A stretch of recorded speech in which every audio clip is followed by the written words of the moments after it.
Welcome back, everyone, and welcome into a new edition of the Ferrario Faceoff as we are back from the holiday break alongside my good buddy Mike Claiborne. I'm Alex Ferrario. Happy to be back talking hockey with you. And Claibs, we got a lot to get into between the Blues and games being postponed, the Olympics being taken away, Blues getting healthy. There's so many different areas we can start off of, but let's just start with big picture here.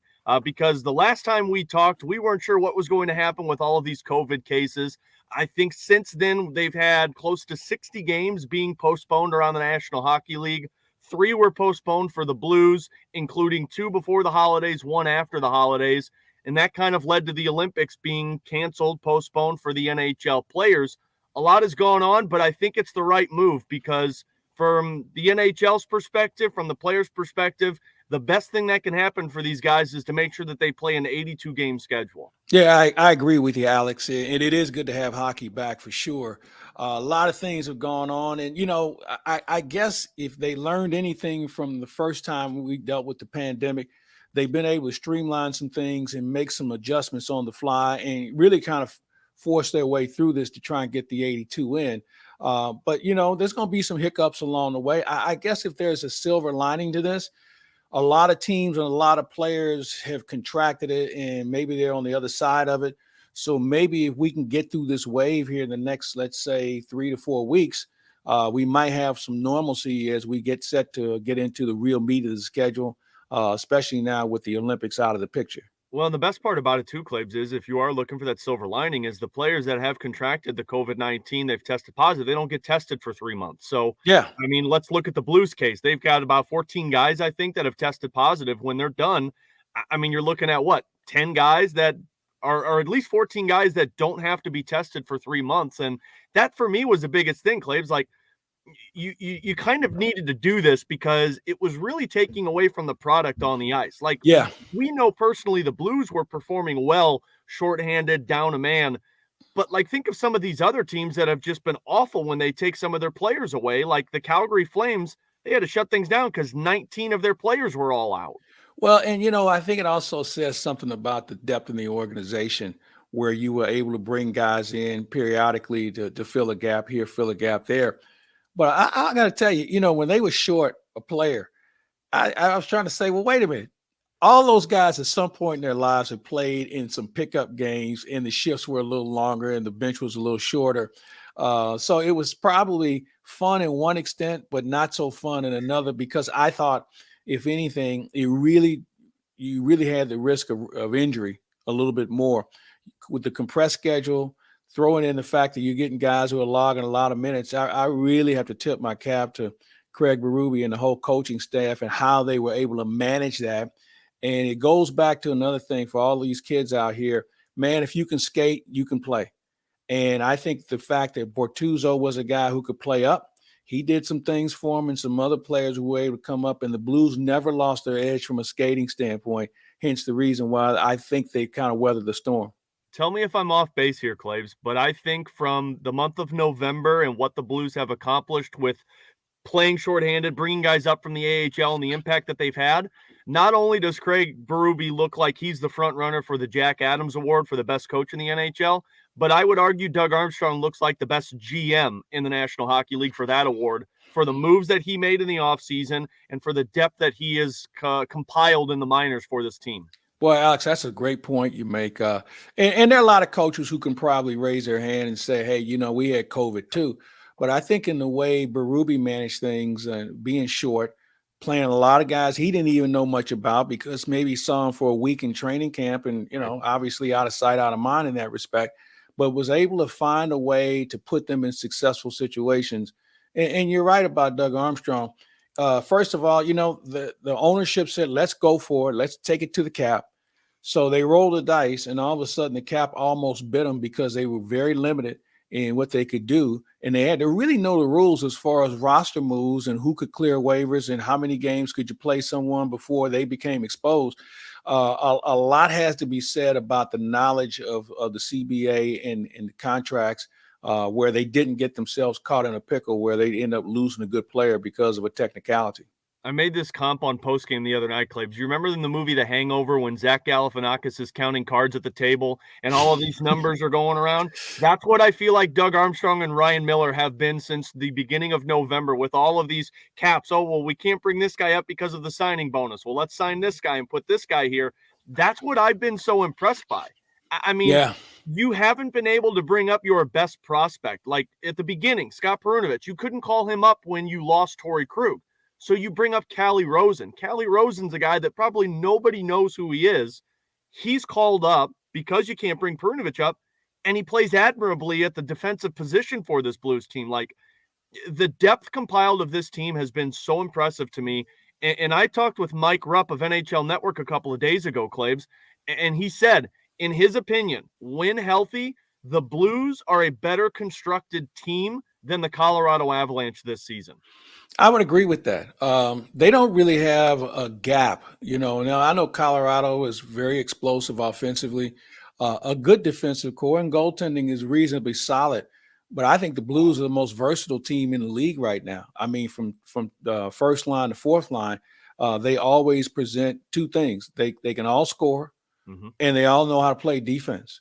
Blues have been a team that's been very, very versatile. And I think that's one of the reasons why Mike Rupp may have made that comment, because they just do a lot of things well. I think what they've done more than anything else in this day of analytics and all the other things that come with the game, keep it simple. Yeah. I mean, they don't have a system where it's basic, but yet if you accentuate the fundamentals like the Blues have been able to do, you're going to get positive results. I mean, very seldom are they going to be outclassed every night. Very seldom are they going to be outgunned. I was a little concerned about the muscle factor. They don't really have a legitimate enforcer, although guys like Bortuzzo are more than willing. And they've been able to weather that storm because they played some teams that like to be rugged, and they've been able to hold their own against those teams. So, it is a very complete team right now. Now, the key is, how do you take it to the next level and find the consistency that I think we've seen so far? And I think the only thing, in my opinion, Claibs, that is missing from this team, and our good friend Kelly Chase said this on our broadcast a couple of days ago, the only thing that's keeping this team from being at elite status like the Florida Panthers, the Colorado Avalanche, the top teams in the NHL, is a little bit of nastiness to their game. I agree. A little bit of nastiness. And Chaser said it best. He said, what the Blues did so well in 2019 was anytime somebody wanted to step up to the plate, the Blues knocked them down. And it gave the Blues that advantage, like that San Jose Sharks series, Claves. They couldn't have played a Game 7 if they would have wanted to. Boston, they would have welcomed COVID to that point and used that as an excuse because they didn't have enough players. They wanted a postponement for that. But then, I mean, think about it, Claves. For the history of the Boston Bruins, who would have ever thought that they could have been bullied out of a Stanley Cup championship? And the Blues did that. That is the only thing I think that's missing from this team. But I also think they're getting a couple of guys who can live up to that. And one of them is Nico Mikkola. Yeah. Tell you what, let's hold your thought on that. We'll take a quick break and we'll talk about what Mikkola has meant to this team, and especially one player in particular. Every day, Ameren, Illinois works to deliver reliable energy throughout the state to on-the-go families, in-the-know grandparents, and busy students. But did you know we also have ways to manage your energy? Paperless billing, outage notifications, pick a due date, auto pay, and so much more. So no matter who you are or how you use your energy, there's an option that's right for you. Learn more at amerenillinois.com/options. Welcome back to the Ferrario Faceoff. Mike Claiborne, and there he is, Alex Ferrario. Let's pick up on Mikkola. This is a guy who I told you even last year I liked. I liked his size. I liked his skating ability. And because he's a Finn, Finns play with a little bit more of an edge. And that's something I know when people say, well, he's a Euro, because Sweden, Norway, and those countries maybe a little bit more passive. But if you ever play with there's some really tough Finns, and he's one of them. And I think what he's meant to Colton Parayko is we're starting to see him in the form we saw him in 19 when he was playing with Jay Bouwmeester. I mean, they both had size. Mikkola is a good skater. They have no problem playing the body. As a matter of fact, he plays the body more than Parayko. And I just think that he has made Parayko a better player all around. And they're going to be out against the number one lines from this point on, I think. They are. And I mean, we saw that against the Edmonton Oilers on Wednesday night. I mean, I thought that they were one of the best pairings on the ice for the Blues. And that's saying something because, Clibbs, I don't know if Torrey Krug and Justin Falk get enough credit that they should be getting this season for what they play, because everyone views those two as offensive defensemen, but Justin Falk and Torrey Krug can shut down a game. Yeah. But the way I've looked at this team is I feel like they're better built than that Stanley Cup championship team because they have more depth on the offensive side. It comes down to defense. And what did that team have in 2019, Claves? They had Alex Pietrangelo, Jay Bouwmeester, Colton Parayko. Well, I think Colton Parayko and Justin Falk can be to the level if they get there. It's going to take some it's going to take some time and rep. But I think those two can play to the level of Pietrangelo and Bouwmeester. But then you're looking for somebody who can play to Parayko's level in 2019. And that's where I think Nico Mikkola comes into play here. Yeah, I think you make a good point, Alex. And the fact that all of those guys have the ability to score, all those guys have the ability to make good passes and chalk up a number of assists. Their defense core, the top four are pretty solid. And, you've got some choices on your bottom three. You have at least 3 or 4 guys who can play the last 2 pairings. So, you're in really good shape on that front. And I think the key here is for the Blues, you're not overexposing guys where guys are logging tons of minutes, especially as I talked about earlier, the compressed schedule is really, you got to watch guys because the recovery time isn't as great as it used to be. So you have to make sure that these guys don't get overtaxed with minutes. And by the time March rolls around, they're out of gas. Well, and since we're on the nastiness topic, Claibs, I think Nico Mikkola can provide that for this team. But, let's look at a couple of other guys. We know Braden Shen can provide that. David Perron in that cup run in 2019, he was the equivalent of what Brad Marchand has been in his entire career. He gets under people's skin. But then you're looking at some of these other guys, and this is where it gets interesting. Craig Berube made a comment the other day talking about getting Perron and Kyrou and Thomas back in the lineup, and he said, look, these guys have a ton of skill. They're going to change the game offensively for us. But we got to make sure we stick to the style that made us successful in November and December when all of these guys were out. And in my opinion, Claibs, what made that team successful was the simplicity of the play from Dakota Joshua, Nathan Walker, Logan Brown, Alexei Toropchenko. Like, these guys have come in. They're not trying to be goal scorers.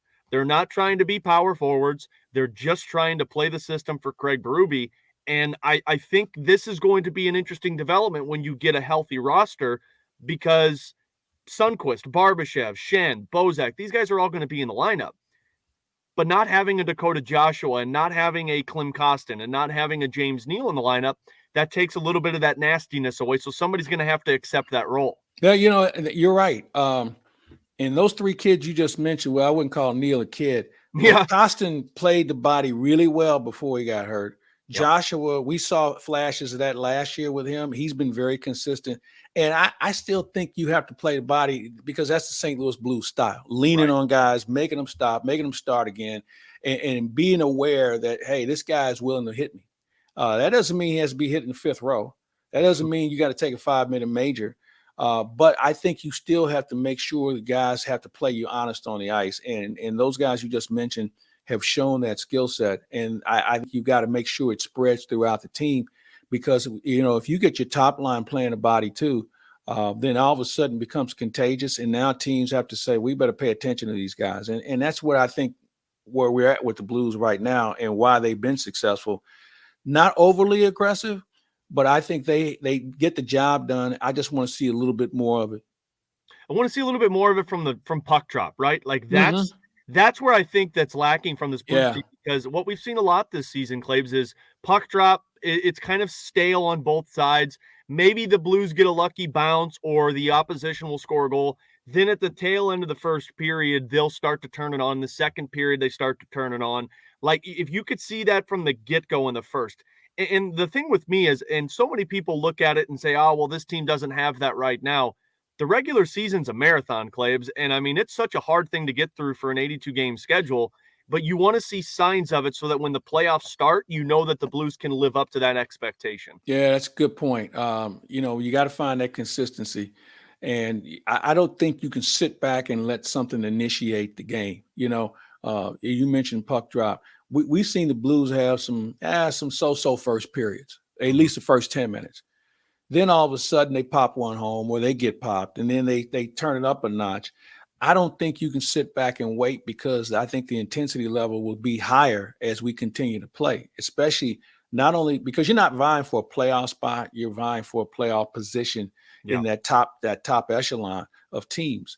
And so you have to make sure that you send that message every night. Hey, the Blues show up ready to go, and they go from right after the national anthem. And you have to maintain that in order to have that to your disposal once you get late into the season, and certainly in that first round of playoffs.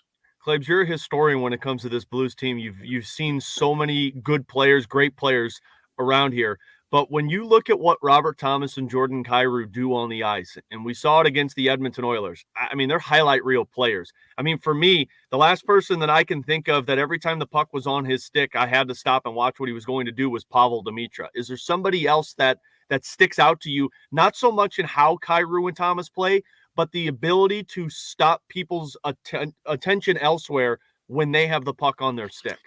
That's a good question. And I'm going to roll out a name that most people may not remember. He was a guy who he had a good pair of hands. He was a decent skater, not great. But, man, when the puck was on his stick, you had to pay attention to him. And his name was Tony Curry. Yep. He was a 20-goal scorer one year. But he was that kind of a guy. And that's when the Blues they were developing players in their organization. And I think that's the key here. You know, these guys were drafted. And there's nothing like watching a guy ascend. And the neat thing about these two guys is their age. You know, normally these guys toil in the minors for 2 or 3 years, you know, and you say, well, when is he coming up? Well, these guys got an early start. You know, Thomas was a teenager for the most part. And Kyrou was a guy who didn't spend a lot of time elsewhere. So we've watched those two grow, and we just can't wait to see them on their next shift. And that's the fun thing about it. But you know, there have been some guys who've been flashes, but I don't think we've seen the consistency. And granted, it's a very small sample size, but the consistency that Kyrou and Thomas have shown so far in their young career is something you have to really appreciate. They provide an asset for this Blues team, Claibs, if they want to contend. It's the interchangeability with the forwards. I mean, you could put anybody who was playing on the third line when this team is healthy on the first line and them still be effective. I mean, let's look at it. The Blues' best line over the last 5 or 6 games has been the Russian line of Barbashev, Buchnevich, and Tarasenko. Barbashev's on COVID. Buchnevich is a late scratch against the Edmonton Oilers. So what do? They put Thomas and Kyrou with Vladimir Tarasenko. Mind you, those two guys combined hadn't played for 11 games together, Thomas and Kyrou, and they come in and they score 7 points. I mean, the interchangeability and the ability to just move guys around, it's a huge asset that I don't think many teams can say they have in the NHL. You know, you're right. And, you know, I think we as fans sometimes can get frustrated because we see so much line juggling. You know, This guy's playing with these two and these two are playing with this guy. And, you know, it's one thing that would really kind of frustrate me because I found that how can you have any continuity if these guys don't have a couple of shifts together? Well, I think the way the Blues have tried to manage it is they play them in pairs and they find another guy. And I think it's easier for those guys to mesh than it is to have a complete interchange of 3 different people playing 3 different sorts of shifts with 3 different other people or 2 other people. So it's something that I've come to appreciate. And let's just see where it takes them. You know, they're on a good run right now. And we're seeing that with the defense pairings. They've been more consistent. Yeah. But, you know, it's something that, if you recall, they were juggling that for a while. Scandella was playing with everybody but you and me at one point during the year. So, you know, I'm liking the direction. Hey, let's change the gears here for a minute. We have not talked about the Olympics. Yep. I had no problem with them canning it. You know, I think there's a lot that goes into it. The unfortunate thing is all the work that Doug Armstrong and all the general managers and coaches had done as far as scouting, it kind of goes out the window. But, you know, I had no problem. And I know Vladimir Tarasenko and Marchand were chirping about the fact that, you know, it's dumb that they're not going. Yeah. You know, hey, don't complain to the Players Association. Don't complain to National Hockey League. Why don't you complain to the Chinese Olympic Committee, who said that if you test positive, you're going to be there for 3 to 5 weeks. Mm-hmm. That's who you should complain about. Quit being selfish, because you have an obligation to your team, because your team is the one that's paying you. Now, if you want to play for your country, that's great. Maybe you ought to go back and play for them if that's the case and see if rubles match up to dollars. It doesn't work that way. And, for guys who complain about this, understanding that they could be down for 3 to 5 weeks, do you know what that means? And we're talking about the best players on each team. All right. We're not talking about fourth line guys going to the Olympics. We're talking about the best players on each team that are going. So if you take those guys off the grid for that period of time, then your season could be shot. So I found it to be very selfish. I found it to be very self-centered and probably uninformed with regard to why this whole thing is taking place. Yeah, the frustrating part for me was more from Brad Marchand's perspective. And wait a minute, it's Marchand, okay? Well, that's true. So let's start with that. It was great. I made a transition last night on our intermissions because we had audio from Kelly Chase talking about how guys in the playoffs whine that they don't get penalties called for them. And then I said, speaking of whiners, we'll hear from Brad Marchand in the second intermission. But here's what I don't get with Marchand. One, he's complaining about how they weren't even a part of the conversation, the players. And maybe that's true, but the NHL and the NHL Players Association agreed to not go to the Olympics. Yeah. It's not Gary Bettman saying, nope, you guys aren't going. Bettman carried it out as long as he could. He said, we're leaving it up to the players to decide if they want to go, until there were 60 games that have been canceled and postponed that you cannot make up. And the NHL perspective, and Marchand was talking about the escrow and how we have to pay this back no matter if we play 82 games or 56 games. That's right. But this is more for the fan side of things, because you don't want to continue to cancel games and play, we're going to do a 62-game schedule or a 74-game schedule. That's going to affect the players on the ice as well. And then he was complaining about the taxi squad of, how is the taxi squad instigated for the NHL and COVID protocol, but it's not instigated for the Olympics? Well, here's why. Let's look at the Tampa Bay Lightning, Claibs. If they send Hedman and Kucherov and Stamkos and Vasilevsky and Point and Cirelli, if these guys just say, we want to play for our team, so we're going to go over, what do you think that's going to look like for Tampa Bay on the ice? Yeah. And then the team's complaining at the end of the season when they miss the playoffs by 4 points because, we didn't get a fair shake because all of our guys were over in the Olympics. There's just too many holes in this to sit here and say, we're going to allow you to go. I don't understand the complaining part of it. Like, it sucks. I just think they're uninformed more than anything else. I really think they're uninformed because the league and the Players Association agreed to this. Yeah. And they had to abide by the Olympic Committee's rulings. Mm-hmm. Okay. This isn't the league saying if you test positive. It's the Olympic Committee, the Chinese Olympic Committee, who came up with this notion of saying 3 to 5 weeks. Right. So, I just think guys aren't reading the fine print here, which is making them sound not that informed. Let's take our final break. We'll come back. We'll wrap up things with the Ferrario Faceoff. At St. Louis Acura, our customer-focused approach keeps earning us more inventory. As others increase their fees and take advantage of limited inventory, we keep our prices low because we remain committed to becoming better than ever and treating you as we want to be treated. We want you coming back and sending your friends and family to a veteran-owned, family-based business you can trust. Blessings for a wonderful holiday season and a prosperous new year from our families to yours. St. Louis Acura, better than ever for you. Final segment of the Ferrario Faceoff. All right, Alex, we've got the Winter Classic in Minnesota coming up. And I hope that the folks in Minneapolis or St. Paul have as much fun with it as we did here in St. Louis a few years ago. Somebody asked me the other day, highlight in your career for hockey.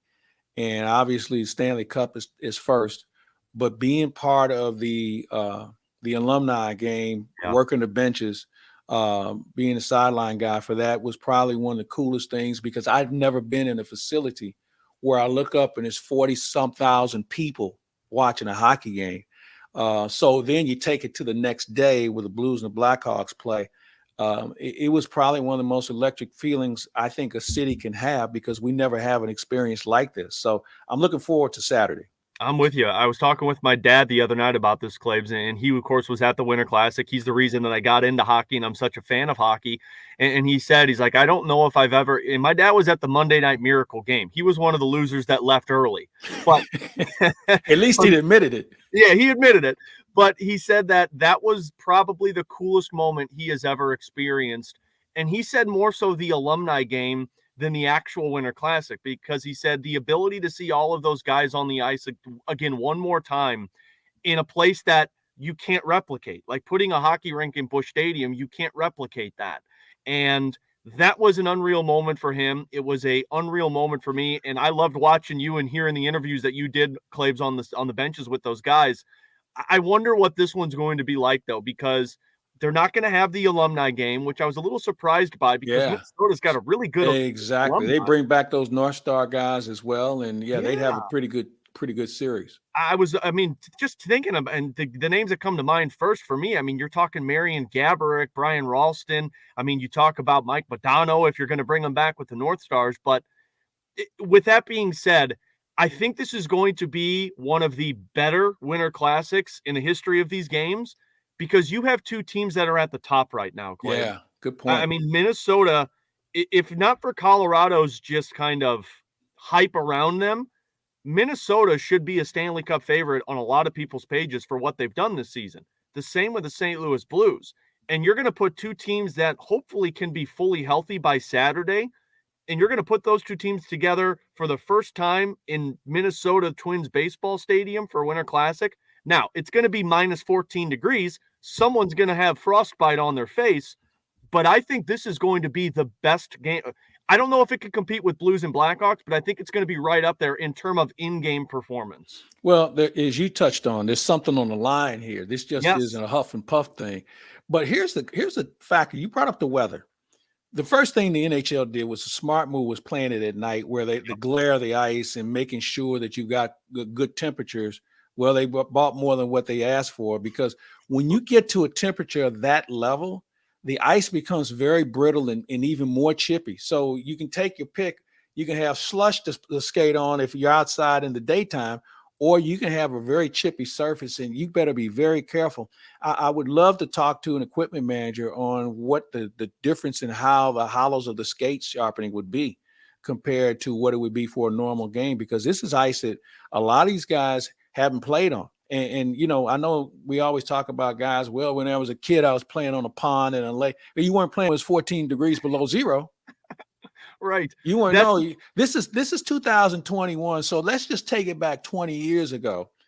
If 2020 or 2000, when you were a kid, no, you weren't playing at 14 below. You weren't tough enough. No. Your mother wouldn't let you go out. Exactly. If my parents told me to go outside and play and it's minus 14, I'd be like, nah, I don't care. Ship me off somewhere. Exactly. I'm out. So I don't do that. I think that the key factor in this game is the equipment managers and how creative they're going to have to be to keep equipment dry, to keep players warm, and also making sure that they monitor these guys as far as their endurance, because the cold air, the situation like that, boy, that'll frost your lungs as quick as anything. So I'm anxious to see how they weather this. But, fortunately for the Blues and their staff, a lot of those guys have been together for a long time, and there's not many things they haven't seen before, although this will be one that I'm sure they'll have to call and ask some other people about how you weather something of this nature. Yeah, especially when you think of a guy like Richie Matthews, who is on the Blues bench at equipment manager. And I mean, he's been around for, I think, 20 years.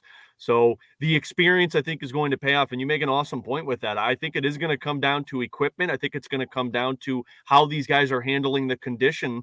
And at the end of the day, I would give the advantage to a team that has played in a Winter Classic before rather than a team that has not played in a Winter Classic, although the Blues didn't play in a minus 14 degree weather. No. So it'll be interesting to see who comes out on top with this one. But this does remind me a lot of that Blues Blackhawks, because remember, Claibs, Blues Blackhawks Winter Classic was a little bit of a preview of what that playoff series was going to look like later on. Two teams in the Central. Maybe you're getting a preview of what a first round might look like between these two teams in the playoffs this year. Let me run this by you real quick before we get out of here. You mentioned experience. There aren't that many guys on the Blues that have done this before. I mean, you go back to when that game took place. What do you have left? Tarasenko, Parayko. And I mean, I think after that, we're probably, maybe there's some guys like a James Neal, maybe as many teams that he's played for, maybe he did it before somewhere else, but we don't even know if he's going to be available. So, and I don't think this generation of players play that much outdoor hockey at a competitive level like they're going to see, especially, as I mentioned, with the weather conditions as they're supposed to be. So I think this is going to be a true fact-finding mission, and I wouldn't be surprised if we see 3 different periods of hockey on Saturday, because I think they're all going to have to adjust on the fly. I'm with you, and I feel like this is one of those games that's going to be a tight game. I think it's going to have some physical play into it, and I wouldn't be surprised if this had a little bit of overtime, maybe a shootout to end it, because it seems like one of those games that's going to be tight checking, and it's going to be tight because of how cold it is. Maybe they'll start a little bonfire on an old trash can just to keep everybody warm, like you play out on a pond hockey. It's either that or you're going to have a ton of group scrums on the ice, Claves, just to keep the body heat close together. Yeah, but you know what? I would imagine what they'll do is bring in the benches that they use in the NFL for sideline guys, where they can keep their bodies reasonably warm. But in any event, it's going to be a lot of fun, and we got a lot of things to talk about coming up next week. We'll talk about this Blues game this weekend and a few other things that are going to be going on. Hopefully, we'll get back to normalcy as far as the National Hockey League is concerned. Yep, that's what I'm hoping for. I'm hoping we get to see these guys back on the ice and you get to see an 82-game schedule. That's the biggest thing that I'm really hoping for in 2022, Claves, is we see an 82-game schedule and a normal playoffs so that we can have a normal offseason and then hopefully a normal year next year. All right, when we come back next week, we'll have a chance to talk about 2021. So, Alex, for you and your family, have a great new year. Enjoy it quietly. Have fun with it, and let's go Blues. You as well, Claves. Let's go Blues. You know, the only thing faster than this supersonic golf cart are the closing times at thehomeloanexpert.com. Mortgage rates on the twos, and we have a 21-day closing guarantee. Apply online today at thehomeloanexpert.com.